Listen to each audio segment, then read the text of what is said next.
اعوذ باللہ من الشیطان الرجیم بسم اللہ الرحمن الرحیم۔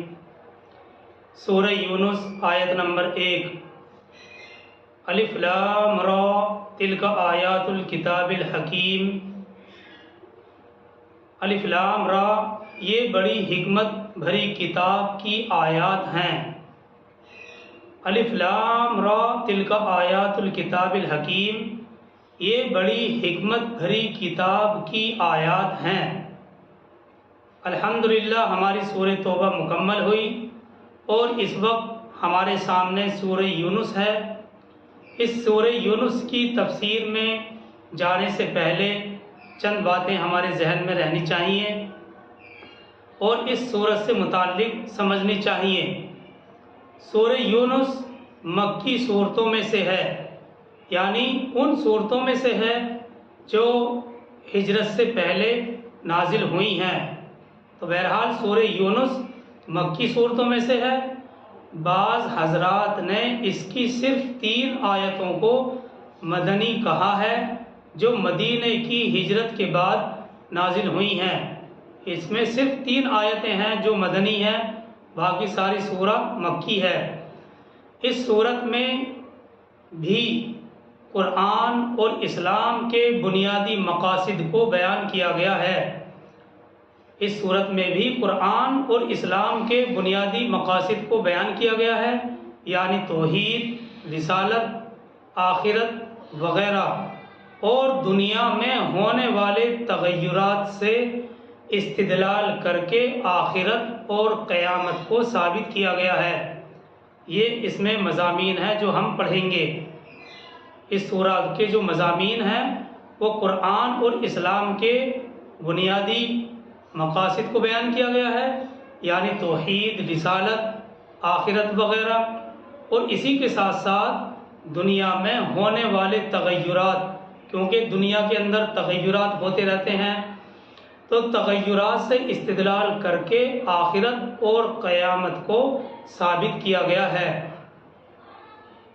اور اسی کے ساتھ ساتھ کچھ عبرتناک تاریخی واقعات کے ذریعے سے ان انسانوں کو ڈرایا گیا ہے جو اللہ تعالیٰ کی کھلی نشانیوں کی طرف نظر نہیں کرتے، اور اسی کے ضمن میں شرک کو باطل قرار دیا گیا ہے، اور اس کے بارے میں بعض شبہات اور جوابات دیے گئے ہیں۔ بہرحال یہ خلاصہ ہے اس سورہ کے مضامین کا۔ اس سورہ کے اندر ہم ان تمام باتوں کو تفصیل کے ساتھ پڑھیں گے۔ اس سورہ یونس کا سورہ توبہ سے ربط اور تعلق یہ ہے کہ سورہ توبہ میں کفار اور مشرکین سے براءت کا اعلان تھا، اور کفار اور منکرین سے جنگ کا بیان تھا، اور کفر اور شرک کی طاقت کو مادی اسباب کے ذریعے سے توڑنے کا بیان تھا، اور پھر منافقین کی بڑی فہرست بڑی تفصیل کے ساتھ بیان کیا گیا۔ اور یہ سورہ یعنی سورہ یونس کیونکہ جنگ کے احکام سے پہلے نازل ہوئی تھی، جنگ کے احکام نازل ہونے سے پہلے مکے میں نازل ہوئی، اس لیے ان تمام مقاصد کو مکی دور کے قانون کے مطابق صرف دلائل کے ذریعے سے ثابت کیا گیا ہے۔ سورہ توبہ میں مادی اسباب کے ذریعے ان کی طاقت کو توڑنے کا بیان تھا، لیکن یہ سورہ یعنی سورہ یونس کیونکہ جنگ کے احکام نازل ہونے سے پہلے مکے میں نازل ہوئی، اس لیے ان تمام مقاصد کو مکی دور کے قانون کے مطابق صرف دلائل کے ذریعے سے ثابت کیا گیا ہے۔ بہرحال شروع کرتے ہیں سورہ یونس کی پہلی آیت۔ اللہ تعالیٰ فرماتے ہیں الف لام را تلک آیات الکتاب الحکیم، یہ بڑی حکمت سے بھری کتاب کی آیات ہیں۔ الف لام را یہ حروف مقطعات میں سے ہے، اس کے بارے میں پہلے بھی کئی بار بیان کیا جا چکا، اور یہ قرآن مجید کی بہت سی صورتوں کے شروع میں آئے ہیں۔ جیسے اس سے پہلے ہم نے الف لام میم صاد پڑھا تھا، الف لام میم حامیم عین سین قاف وغیرہ۔ مفسرین نے ان کے بارے میں لمبی لمبی چوڑی بحثیں کی ہیں۔ ہمیں ان مباحث میں نہ جاتے ہوئے یہاں صرف اتنا یاد رکھنا چاہیے کہ حروف مقطعات رموز میں سے ہیں، یعنی رازوں میں سے ہیں۔ راز کی جمع آتی ہے رموز، تو حروف مقطعات یہ رموز میں سے ہیں، اور پھر یہ ایسے راز نہیں ہیں جن کے معلوم نہ کرنے سے امت کے کاموں میں کوئی حرج واقع ہوتا ہو یا ان کے نہ جاننے سے امت کو کوئی نقصان لازم آتا ہو۔ اسی لیے سرکار دو عالم صلی اللہ علیہ وسلم نے بھی ان کے معانی اور مفاہیم کو امت کے سامنے بیان نہیں کیا۔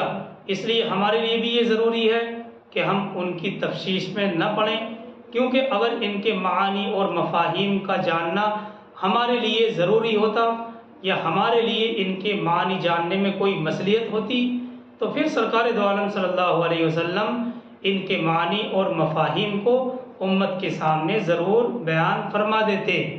تو بہرحال یہ حروف مقطعات رموز میں سے ہیں اور ایسے راز نہیں ہیں جن کے معلوم نہ کرنے سے امت میں کوئی حرج واقع ہوتا ہو یا ان کے نہ جاننے کی وجہ سے امت کو کوئی نقصان لازم آتا ہو۔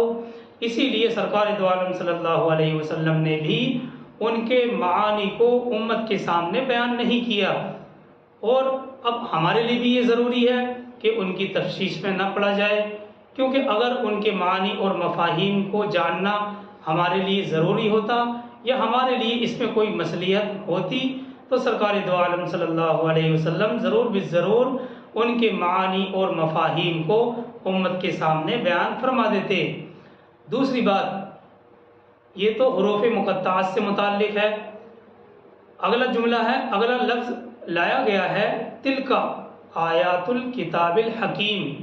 تلکا یہ عربی زبان میں اسماء اشارات میں سے ہے، اور تلکا کا جو لفظ لایا گیا ہے اس سے اشارہ اس سورہ کی آیات کی طرف ہے جس کا ذکر ہم آگے پڑھیں گے۔ اور قرآن سے اور کتاب سے مراد یہاں پر تلکا آیات الکتاب، کتاب سے مراد یہاں قرآن مجید ہے، اور اس جگہ کتاب کی صفت الحکیم لائی گئی ہے جس کے معنی اس جگہ حکمت والی کتاب کے ہیں۔ بہرحال یہ وضاحت پہلی آیت کی ہے۔ اللہ تعالیٰ فرماتے ہیں الف لام را تلک آیات الکتاب الحکیم، یہ بڑی حکمت بھری کتاب کی آیات ہیں۔ آگے چلتے ہیں آیت نمبر 2 کی طرف۔ اکان للناس عجبا ان اوحینا الی رجل منہم، یہ آیت نمبر 2 ہے۔ اکان للناس عجبا ان اوحینا الی رجل منہم، کیا لوگوں کو تعجب ہوا ہے کہ ہم نے وحی بھیج دی ایک شخص پر انہی میں سے، ان انذر الناس وبشر الذین آمنوا ان لهم قدم صدق عند ربهم، کہ آپ صلی اللہ علیہ وسلم لوگوں کو خبردار کر دیجئے اور اہل ایمان کو بشارت دے دیجئے کہ ان کے لیے ان کے رب کے پاس بہت اونچا مرتبہ ہے۔ قال الکافرون ان ھذا لساحر مبین، اس پر کفر کرنے والوں نے کہا یہ تو ایک کھلا ہوا جادوگر ہے۔ قال الکافرون ان ھذا لساحر مبین، اس پر کفر کرنے والوں نے یہ کہا یہ تو ایک کھلا ہوا جادوگر ہے۔ دیکھیے یہ تو اللہ کی مرضی پر منحصر ہے، یہ تو اللہ کی مرضی ہے کہ وہ اس عہدے اور منصب کے لیے انسانوں میں سے چاہے جس کو چاہے پسند اور منتخب کر لے۔ اگر اللہ سبحانہ و تعالیٰ نے محمد صلی اللہ علیہ وسلم کو منتخب کر کے رسالت کی خدمت پر مامور کیا ہے تو اس میں تعجب کی کون سی بات ہے؟ اسی کو یہاں آیت میں کہا جا رہا ہے اکان للناس عجبا ان اوحینا الی رجل منہم، کیا لوگوں کو تعجب ہوا ہے کہ ہم نے وحی بھیج دی ایک شخص پر انہی میں سے، ان انذر الناس وبشر الذین آمنوا ان لهم قدم صدق عند ربهم، کہ آپ صلی اللہ علیہ وسلم لوگوں کو خبردار کر دیجئے اور اہل ایمان کو بشارت دے دیجئے کہ ان کے لیے ان کے رب کے پاس بہت اونچا مقام ہے۔ اس پر کفر کرنے والوں نے کیا کہا؟ قال الکافرون ان ھذا لساحر مبین، اس پر کفر کرنے والوں نے کہا یہ تو ایک کھلا ہوا جادوگر ہے۔ تو بہرحال یہ صرف اور صرف اللہ کی مرضی اور ان کی منشا کے مطابق ہے کہ وہ اپنے اس عہدے پر انسانوں میں سے جس کو چاہے منتخب کر لے، پسند کر لے۔ اگر محمد صلی اللہ علیہ وسلم کو اللہ سبحانہ و تعالیٰ نے منتخب کر کے رسالت کی خدمت پر مامور کر دیا ہے تو بھئی اس میں کون سی تعجب اور حیرت کی بات ہے؟ تو یہ شبے کا جواب، ان کے شبے کا جواب ہے کفر کرنے والوں کے۔ آیت میں جو ایک لفظ یہ لایا گیا ہے صدقن، ان لہم قدم صدقن، بعض مفسرین نے اس کے بارے میں یہ کہا ہے کہ اس جگہ لفظ صدق لانے میں اس طرف بھی اشارہ ہے کہ جنت کے یہ بلند درجات صرف صدق، سچائی اور اخلاص کے ذریعے سے ہی حاصل ہو سکتے ہیں۔ بعض مفسرین یہ فرماتے ہیں لفظ صدق کو دیکھ کر کہ جنت کے یہ بلند درجات جو اللہ کے پاس ہیں یہ صرف صدق، سچائی اور اخلاص کے ذریعے سے ہی حاصل ہو سکتے ہیں۔ صرف زبانی خرچ اور صرف زبان سے کلمہ ایمان پڑھ لینا یہ کافی نہیں ہے جب تک دل اور زبان دونوں سے سچائی کے ساتھ ایمان اختیار نہ کیا جائے، جس کا لازمی نتیجہ اعمال صالحہ کی پابندی اور برے اعمال سے پرہیز ہوتا ہے۔ اس کا لازمی نتیجہ جب ہم دل اور زبان دونوں کی سچائی کے ساتھ ایمان اختیار کر لیں گے تو پھر اس کا نتیجہ سامنے آتا ہے اعمال صالحہ کی پابندی کی صورت میں اور برے اعمال سے پرہیز کی صورت میں۔ تو بہرحال یہ آیت تھی، آیت نمبر 2۔ آگے چلتے ہیں سورہ یونس کی آیت نمبر 3 کی طرف۔ ان ربکم اللہ الذی خلق السماوات والارض فی 6 ایام، یہ آیت نمبر 3 ہے۔ بے شک تمہارا رب وہ اللہ ہے جس نے آسمانوں اور زمین کو پیدا کیا 6 دن میں۔ ثم استوى علی العرش، پھر وہ عرش پر متمکن ہو گیا اور وہ تدبیر کرتا ہے ہر معاملے کی۔ ان ربکم اللہ الذی خلق السماوات والارض فی 6 ایام، بے شک تمہارا رب وہ اللہ ہے جس نے آسمانوں اور زمین کو پیدا کیا 6 دنوں میں۔ ثم استوى علی العرش، پھر وہ عرش پر متمکن ہو گیا اور وہ تدبیر کرتا ہے ہر معاملے کی۔ دیکھیے اس آیت میں توحید کو اس ناقابل انکار حقیقت کے ذریعے سے ثابت کیا گیا ہے کہ آسمان اور زمین کو پیدا کرنے میں اور پھر پوری دنیا کے کاموں کی تدبیر کرنے اور چلانے میں جب اللہ سبحانہ و تعالیٰ کا کوئی شریک نہیں ہے تو پھر عبادت اور اطاعت میں کوئی دوسرا کیسے شریک ہو سکتا ہے؟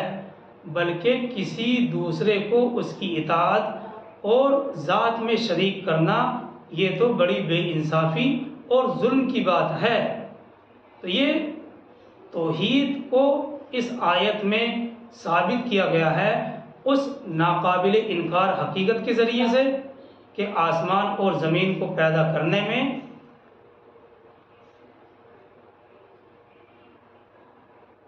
شمیم اختر صاحب آپ کا مائک کھلا ہوا ہے۔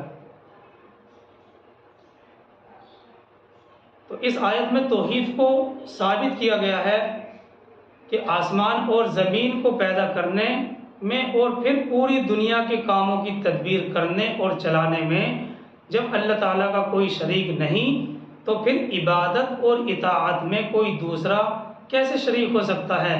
بلکہ کسی کو اس کی اطاعت اور ذات میں شریک کرنا یہ بڑی بے انصافی اور ظلم کی بات ہے۔ اس آیت میں ارشاد ہے کہ اللہ تعالیٰ نے آسمانوں اور زمین کو 6 دن میں پیدا فرمایا ہے، لیکن ہمارے یہاں عرف میں دن اس وقت کو کہا جاتا ہے جو سورج کے طلوع ہونے سے غروب تک رہتا ہے، اور یہ ظاہر ہے کہ آسمان، زمین اور ستاروں کے پیدا ہونے سے پہلے سورج ہی کا وجود نہیں تھا، تو طلوع اور غروب کا حساب کیسے ممکن ہوا؟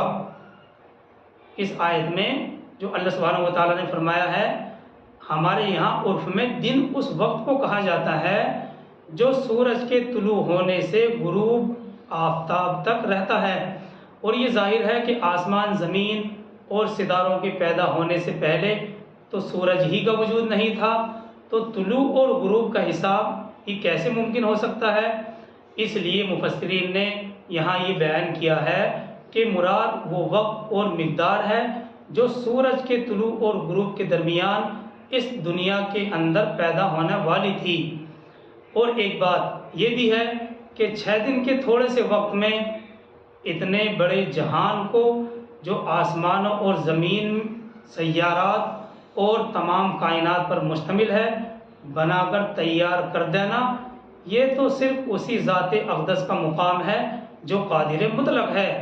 اللہ کے لیے کسی چیز کی تخلیق کے لیے نہ پہلے سے مادوں کی ضرورت ہوتی ہے، مادوں کا ہونا ضروری ہے، اور نہ بنانے کے لیے کسی خداموں کی ضرورت ہوتی ہے، بلکہ اس کی قدرت کاملہ کا یہ مقام ہے کہ جب وہ کسی چیز کو پیدا کرنا چاہتا ہے تو بغیر کسی سامان اور بغیر کسی کی امداد کے ایک ہی آن میں پیدا فرما دے۔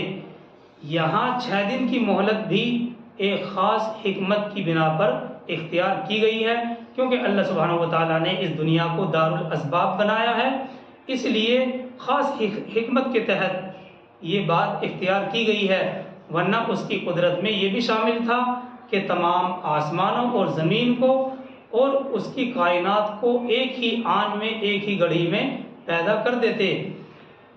اور آیت میں جو یہ بات کہی گئی ہے کہ تمام آسمان اور زمین اور اس کی کائنات کو ایک دن میں پیدا کیا، ثم استوى علی العرش، یعنی پھر عرش پر قائم ہوا، ثم استوى علی العرش، پھر اللہ عرش پر متمکن ہوا۔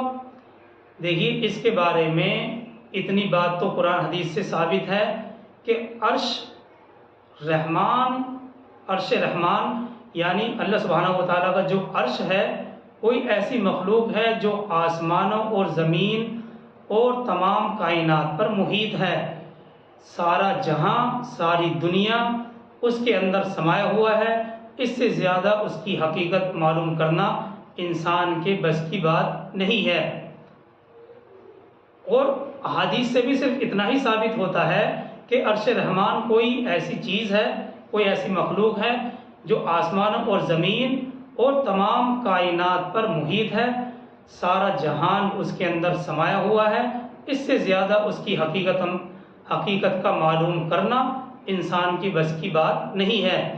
دیکھیے جو انسان اپنی سائنس کی انتہائی ترقی کے باوجود، آج کا جو انسان ہے وہ سائنس میں انتہائی ترقی کر چکا ہے، اور سائنس میں انتہائی ترقی کرنے کے باوجود صرف سیاروں کی ہی پوری حقیقت معلوم نہیں کر سکا ہے، اور سائنس کا اقرار ہے کہ اوپر کے جو سیارے ہیں ہم سے اتنی دور ہیں کہ مشینوں کے ذریعے بھی ان کی معلومات صرف آئیڈیے اور اندازے سے زیادہ کوئی حقیقت نہیں رکھتی ہے، وہ بھی صرف آئیڈیے اور تخمینے ہی لگاتے ہیں۔ اور بہت سے ستارے اور سیارات ایسے بھی ہیں جن کی شعاعیں، جن کی کرنیں ابھی تک زمین تک نہیں پہنچی ہیں، حالانکہ ان کی شعاؤں کی جو حرکات ہیں وہ کافی تیز ہے۔